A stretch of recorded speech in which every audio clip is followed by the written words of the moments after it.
O Douglas DC-8 foi um ícone do início da era da aviação a jato, jatos para passageiros. Vamos aqui nesse vídeo conhecer um pouco mais sobre essa magnífica aeronave.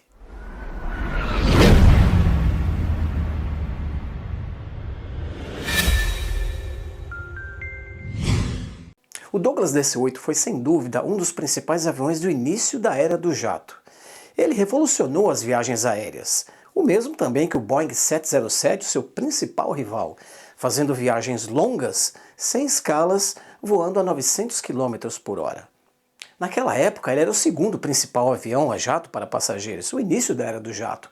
Porém, ele perdia em vendas para o seu rival, da Boeing, o 707. Após a Segunda Guerra Mundial, a aviação comercial crescia a passos largos. Os principais fabricantes americanos, como a Boeing, Douglas, Lockheed e Convair, projetavam aviões cada vez mais confortáveis e sofisticados para as empresas aéreas seduzirem os seus passageiros. Naquela época, a Boeing oferecia os seus quadrimotores, o 307, que foi o primeiro avião pressurizado para passageiros, e o 377, mas que de longe perdiam para os líderes do mercado. Na verdade, o líder do mercado era o DC-6 e também o DC-4 da Douglas Aircraft. A Lockheed também se destacava com o lendário Constellation e a Convair com seus bimotores médios. Porém, no início dos anos 50, um marco importante aconteceria na aviação comercial, a introdução do primeiro jato de passageiros, com o britânico de Havilland Comet, e o primeiro turbohélice, também britânico, Vickers Viscount. Nascia então aí a era dos aviões com motores a reação. A União Soviética, por sua vez, lançou o Tupolev Tu-104 em 1955, seu primeiro jato comercial, e que foi o segundo a operar no mundo depois do Comet britânico. Também em 1955, na França, foi lançado o Caravelle, e que só entrou em serviço comercial 4 anos depois. Ele era para 80 passageiros, mas não possuía grande autonomia. Naquela época também, o revolucionário Comet britânico já estava com a sua imagem muito abalada devido a vários acidentes fatais que aconteciam em voo. Eles simplesmente se desintegravam em voo. Aqui, pessoal, um vídeo sobre o de Havilland Comet, o primeiro jato de passageiros da história. Confiram aqui. Voltando para os Estados Unidos, naquela época, alguns fabricantes relutavam em introduzir o motor a jato em suas aeronaves. Eles alegavam que ainda eram inconfiáveis e também estavam em fase de desenvolvimento. E também, com esses acidentes com o Comet, os motores a jato ficaram um pouco em evidência. A Douglas Aircraft foi um desses fabricantes, que preferiu continuar na linha dos motores convencionais radiais, continuou na sua fabricação com o DC-6 e lançando um novo avião, maior e mais potente, o DC-7. A Lockheed partiu para um projeto de avião turbohélice, que viria a ser o L-188 Electra, o primeiro turbohélice comercial americano. Já a Convair se dedicou ao lado militar com o gigantesco bombardeiro B-36 Peacemaker. A Boeing também foi para o lado militar e lançou o seu primeiro jato, o B-47, de 1947, e o gigantesco B-52 de 8 motores em 1952.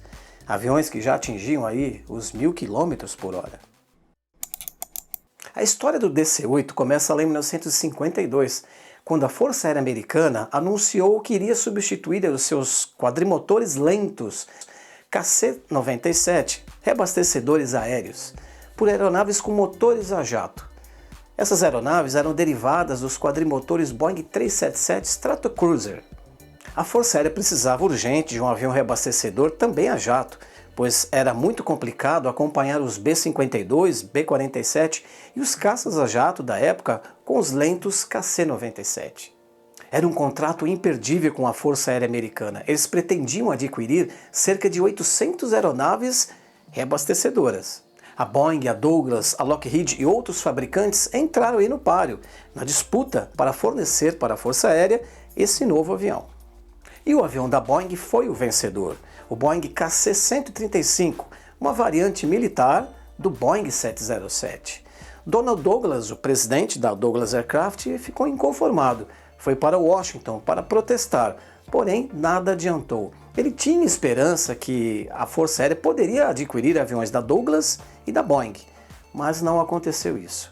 A Boeing já tinha um estreito relacionamento aí com a Força Aérea Americana, pois ela vendia já para eles os seus B-47 e depois os Boeing B-52. A Boeing também adquiriu um grande know-how na construção dessas grandes aeronaves enflechadas, asas enflechadas, aviões a jato. Com a perda do contrato da Douglas com a Força Aérea Americana, a Douglas focou o seu novo projeto em uma aeronave para passageiros. A nova aeronave teria um alcance de 6.500 km, levaria pelo menos 125 passageiros, movido com 4 motores turbojato JT3 da Pratt & Whitney. A nova aeronave foi anunciada em 1955, denominado DC-8, e com ele a Douglas pretendia continuar sendo a líder do mercado na venda dessas aeronaves para as empresas aéreas. A Douglas enviou vários consultores para as empresas aéreas, e com isso o projeto sofreu algumas modificações. Por exemplo, a fuselagem teria que ser maior. O projeto original de 3,35 metros passou para 3,74 metros de largura. Com isso, a fuselagem poderia acomodar 6 filas de poltronas. Inicialmente, o DC-8 teria 4 versões, com o mesmo tamanho de fuselagem, porém, diferente um do outro, a marca dos motores e também a capacidade de combustível. A fabricação do novo DC-8 exigiu mudanças na Douglas. A fábrica de Santa Mônica não comportava a aeronave, a pista era limitada e também muita zona urbanizada em volta do aeroporto. E com isso, o Douglas foi ser produzido nas instalações de Long Beach. E em 30 de maio de 1958 ocorreu o primeiro voo do DC-8, com a duração de 2 horas e 7 minutos. Naquela época, o 707 da Boeing já havia feito seu primeiro voo, em 20 de dezembro de 1957. Mas a Douglas estava confiante no seu DC-8, que já tinha encomenda de grandes empresas como a Pan American, a United, a Eastern, KLM, entre outras. Durante os voos de testes, ficou constatado que a aeronave não cumpria a performance esperada, e algumas modificações foram feitas, como nas pontas das asas e também no aumento da corda da asa. Um fato interessante, num desses voos, o DC-8 fez um voo supersônico, por 16 segundos. E ele é considerado o primeiro avião comercial de passageiros supersônico, porém no voo de testes, já que a velocidade normal de um DC-8 é em torno dos 900 km por hora. O DC-8 atingiu a velocidade supersônica de Mach 1.012. Isso contribuiu positivamente para o marketing da aeronave. O primeiro DC-8 a entrar em operação foi um DC-8 Série 10, para a Delta Airlines em 18 de setembro de 1959. Eles eram equipados com 4 motores da Pratt & Whitney JT3C tipo turbojato, de 13.500 libras de empuxo, e tinham injeção de água para melhorar o desempenho. Eram os motores mais potentes da época. Na época, eles eram os motores mais potentes. Aqui nesse vídeo do canal, a evolução dos motores a jato. Assistam depois em 2 vídeos toda a evolução desde o início da era do jato até os motores atuais. O DC-810 sofreu alguns aperfeiçoamentos e foram denominados DC-811 e DC-812. Uma dessas modificações foi a adição de slots no bordo de ataque das asas, que eram abertos por carenagens em baixas velocidades.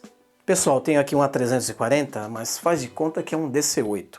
Os slots, eles são aberturas aqui na asa, no caso entre o bordo, logo depois do bordo de ataque, aqui um pouco depois do bordo de ataque da asa, que permitiam a passagem de ar entre o bordo de ataque e nessas entradas da asa. Isso possibilita que os aviões voem a velocidades menores, porque o slot controla o fluxo de ar na asa, permitindo que ele voe a velocidades menores, retardando aí a velocidade de stall que poderia ocorrer se não houvesse esse dispositivo. No caso do DC-8, esses slots eles eram controlados. Existia uma carenagem que fechava e abria essas aberturas chamadas slots.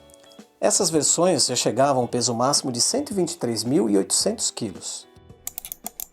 O DC-8 Série 20 veio em seguida com motores JT4A da Pratt & Whitney, também turbojatos, com 15.800 libras de empuxo, elevando aí o peso máximo do avião para 125.000 kg. A capacidade de combustível era igual da Série 10, 66.400 litros. O DC-8 série 30, que incluía as variantes mais pesadas DC-8 31, 32 e 33, era dedicado para voos mais longos e levava mais combustível, 88.500 litros. Eles eram equipados com as versões mais potentes do turbojato JT4A, com 17.500 libras de empuxo, e o peso máximo era maior, 142.800 quilos. O DC-8 série 40 era praticamente o 30, mas com motores britânicos Rolls-Royce Conway, que foi o primeiro motor turbofan, mais eficientes, menos ruidosos e emitiam menos fumaça, também com a mesma potência de 17.500 libras e a mesma quantidade de combustível do DC-8 série 30. A série 40 também teve subvariantes DC-8 41, 42 e 43. As diferenças eram o peso máximo de decolagem e modificações nas asas no caso do DC-8 43. O DC-8 40 vendeu muito pouco, as empresas americanas não queriam essa aeronave com motores britânicos, os Rolls-Royce. Eles estavam na expectativa do lançamento do turbofan americano, da Pratt & Whitney, o JT3D.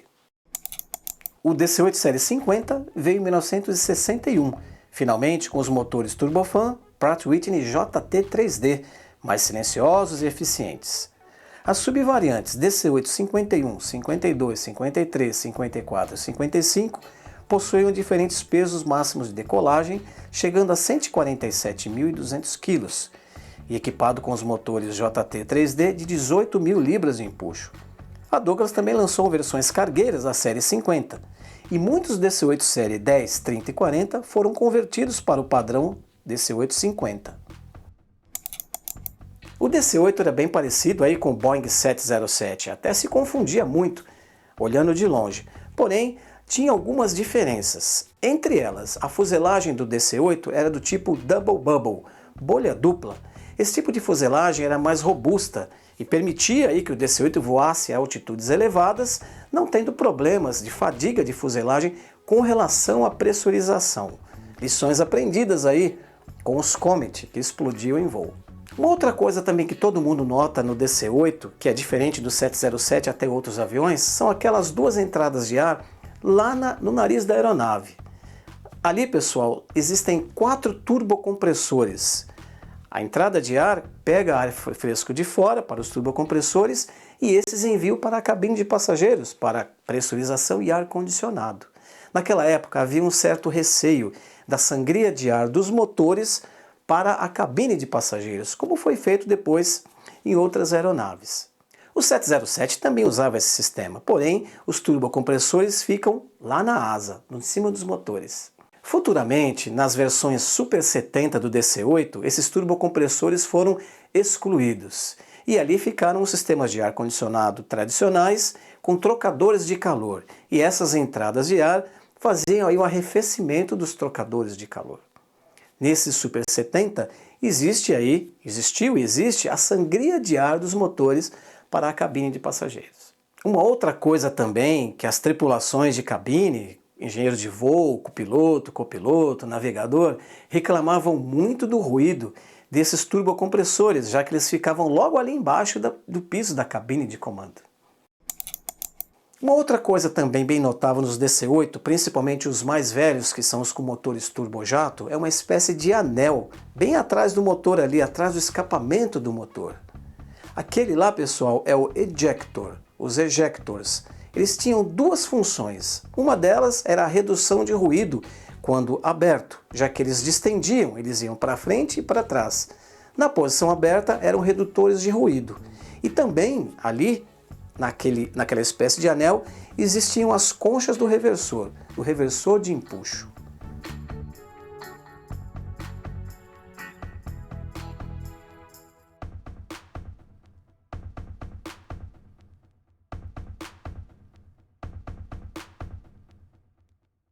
Uma outra característica do DC-8, diferente de outros aviões, era que ele abria os reversores de empuxo em voo.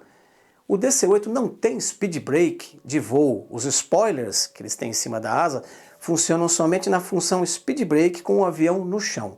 E para isso, o motor número 2 e número 3 abriam seus reversores de empuxo servindo como speed brake de voo, como flight spoiler. Porém, com a manete de trem de pouso embaixo, trem de pouso baixado, os spoilers 3 de cada asa acionavam junto com os ailerons para a função roll, auxiliando os ailerons nas curvas, somente com o trem de pouso baixado, condição de baixa velocidade. Também com o trem de pouso baixado, o reversor dos motores 1 e 4 podiam ser abertos em voo também. Uma outra característica do DC-8 também era o bug do trem de pouso principal, ali no truck, nas 4 rodas. Eles articulavam nas curvas mais fechadas, quando o avião estava taxiando no chão em curvas mais fechadas, eles articulavam para minimizar o estresse nos pneus. Uma outra diferença do DC-8, também bem visível, é que ele não tem palhetas limpadoras de para-brisas. Ele usava um sistema pneumático para eliminação, proteção contra a chuva. Jato de ar quente, sangrado dos motores, sopravam nos para-brisas, fazendo essa função. Bem semelhante aí a jatos executivos como o Cessna Citation e também o Learjet.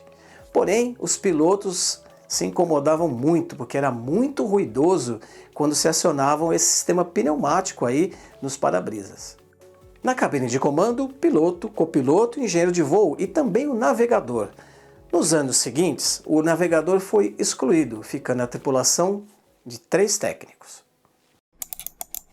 Mas a partir de 1962, as vendas do DC-8 entraram em declínio. As empresas estavam dando preferência ao Boeing 707, que possuía aí versões com diferentes tamanhos de fuselagem e também diferentes rotas, ou seja, ele poderia voar para rotas curtas, rotas médias, rotas longas, em diferentes versões. Isso era um atrativo para as empresas aéreas que podiam otimizar as operações utilizando o 707. A essa altura, o 707 deixava a Boeing em posição de destaque no mercado dos aviões comerciais, e a Douglas precisava fazer alguma coisa. Foi quando, em abril de 1965, a Douglas anunciou 3 versões do DC-8, 3 novas versões com mudanças radicais na aeronave. O DC-8-61, DC-8-62 e DC-8-63, chamados de Super 60s, o Super 60.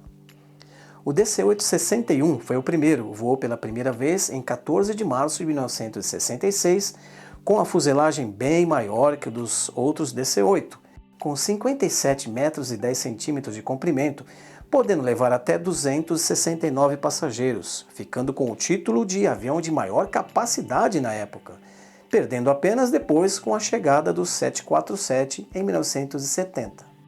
O DC-8-61 era a versão dedicada para rotas de médias distâncias e alta densidade de passageiros. Possuía os motores JT3D de 18.000 libras de empuxo, com peso máximo de decolagem de 147.420 kg. O primeiro DC-8-61 entrou em operação com a United Airlines em fevereiro de 1967. Ele também estava disponível na versão cargueira DC-8-61CF.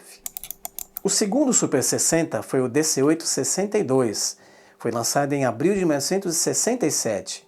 Ele não tinha a fuselagem longa do 61, mas era um pouco mais longo que os DC-8 tradicionais anteriores, com 47 metros e 98 de comprimento, podendo levar até 189 passageiros. Essa versão DC-8-62 sofreu um pente fino da Douglas, vários refinamentos aerodinâmicos nas pontas das asas e também nos motores. Eles foram deslocados 1 metro à frente.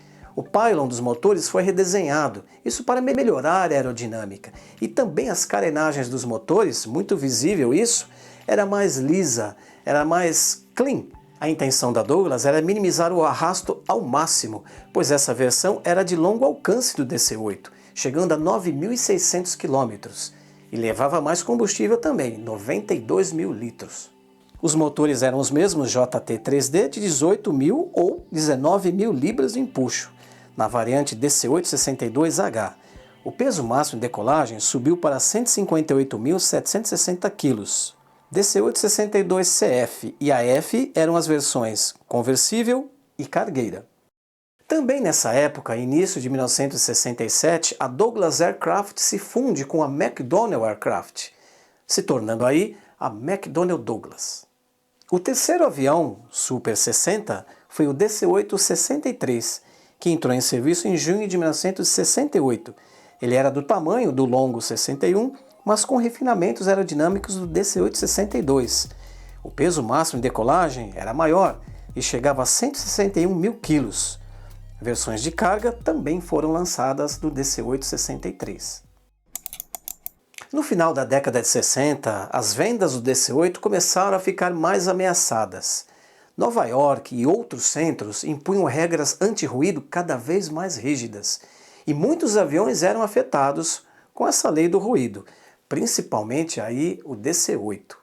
Também uma outra ameaça vinha chegando, novas aeronaves maiores, os wide-bodies, Boeing 747, L-1011 TrueStar e até mesmo o próprio DC-10 da Douglas estavam a caminho. Não se esquecendo também do Airbus A300, o primeiro avião da Airbus. E não demorou muito, os pedidos para o DC-8 caíram muito e a produção foi encerrada em 1971. O último foi entregue em 1972 para a SAS, um modelo DC-8-63. No total foram produzidos 556 aviões. Ele só perdeu para o seu rival 707, com 1.019 aviões produzidos. Mas nem tudo estava perdido para o DC-8 ainda. A Douglas estava estudando a remotorização dessas aeronaves, pois a estrutura era robusta, era relativamente nova. Os aviões possuíam poucos ciclos, ainda tinha muito sangue para dar. A General Electric e a francesa Snecma estavam para lançar um novo motor, o CFM56, motor turbofan de alta razão de derivação High Bypass, de 22 mil libras de potência. E esse foi o motor escolhido para uma nova fase, uma nova versão dos DC-8, a série Super 70. E assim nascia os DC-8 71, 72 e 73, os DC-8 remotorizados.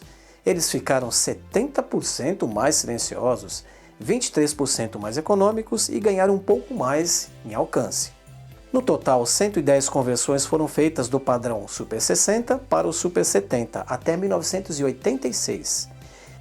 Com o lançamento de aeronaves mais eficientes, o DC-8 acabou indo para o lado somente de avião cargueiro, parando de voar com passageiros. Cerca de 5 DC-8 ainda voam pelo mundo atualmente.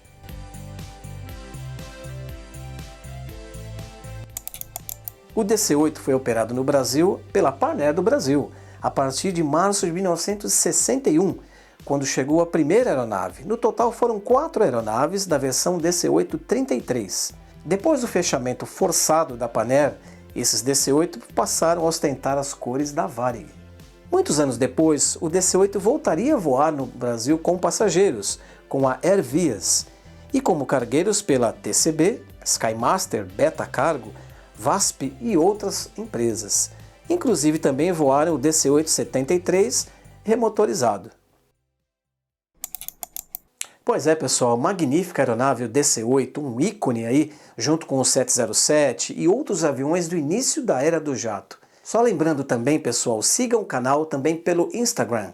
No Instagram eu coloco vários quiz sobre aeronaves, perguntinhas e também curiosidades de aviões. Se esse vídeo vale um like, não se esqueça que é muito importante para nós, se inscreva no canal e até o próximo vídeo.